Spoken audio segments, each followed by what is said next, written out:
And that remains our top story tonight. 4 days after that chemical fire at the Rockdale County Biolab facility, the chemical plume, as you can see, is still in the air this evening.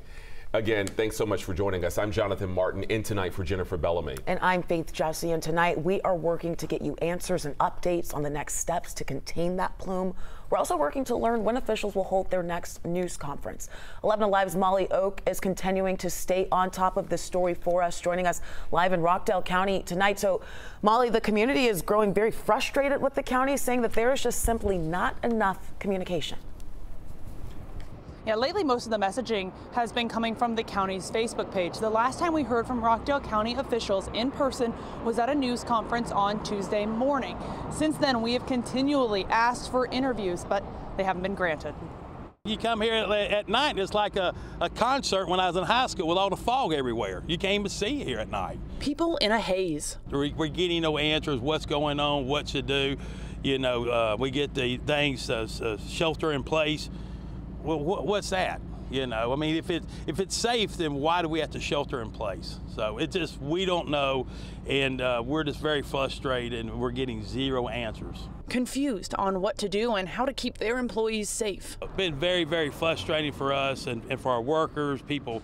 You know, is it safe to come in or is it not safe to come in? Ricky Bowman is the general manager at Precision Core, which is about half a mile from the Biolab facility. Oh, it sucks, man. He says they keep losing days of work, which means losing money because of the plume.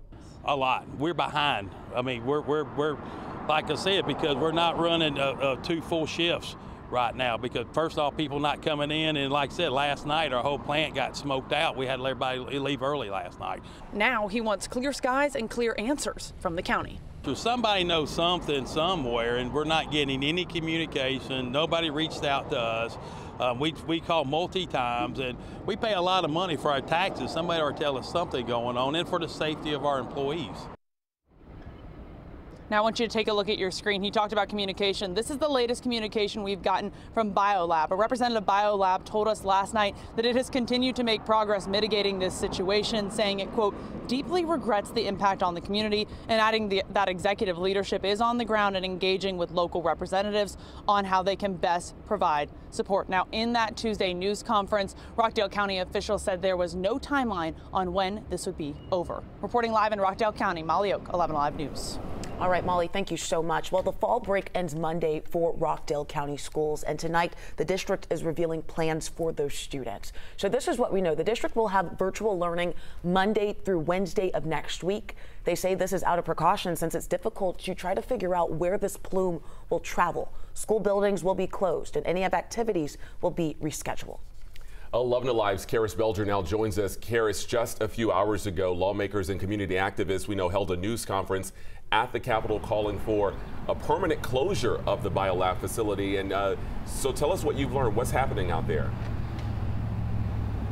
Well, there were 2 major demands. As you mentioned, they want the Biolab facility to be closed permanently, but they also want the executives of the company overseeing that facility to be honest with people about what they're being exposed to, and of course, work with the community to find a solution. There were also state and federal representatives at the news conference, along with residents of Conyers. They demanded, of course, the Biolab facility close. 11 Alive previously reported there were more than 12 violations reported by the Occupational Safety and Health Administration, or OSHA, at the Biolab facility in Conyers, and they faced at least $67,000 in fines since 2004. State Senator Tanya Anderson says these violations should have been enough for action to be taken before this latest incident.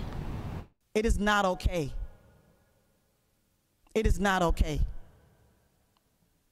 So we say, since you're not going to be good stewards of the environment, take your hat, your coat, and leave. Now, Anderson says she and other elected officials will be meeting with city officials and officials with Rockdale County to begin having conversations on next steps and, of course, continue to find solutions for people who live there. In Atlanta, I'm Karis Belger, 11 Alive News.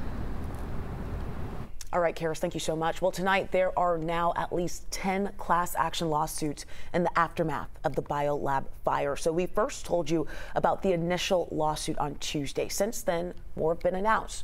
The most recent lawsuits are against biolab and parent company Kick International. Lawsuits have been filed in federal court as well as Gwinnett and Rockdale counties, and the plaintiffs are accusing biolab of being negligent and reckless. And they cite previous fires in 2004, 2016, and 2020. Now, this is a fluid story. We know that there are so many questions, and we are continuing to get you answers. We can send you a link with everything we know as information comes in. Just text the word plume to 404-885-7600 to get that information sent straight to your phone.